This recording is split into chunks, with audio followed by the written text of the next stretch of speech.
কাউকে বিন্দুমাত্র অবহিত না করে উপদেষ্টা নিয়োগ দেওয়া হয়েছে ফ্যাসিবাদের দোষর খেত।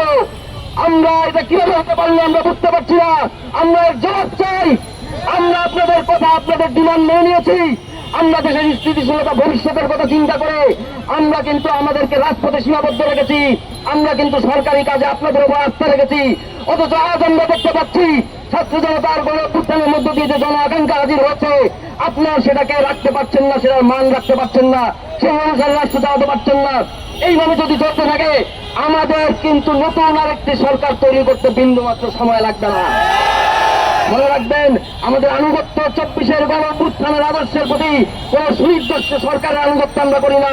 সরকার আসবে, সরকার যাবে, কিন্তু 24-এর মহান গণ অভ্যুত্থান সবসময় সমুন্নত থাকবে এবং তাকে সমুন্নত রাখার জন্য আমরা সবসময় আমাদের রক্ত দিয়ে এই রাজপথ রাঙাতে প্রস্তুত থাকবো।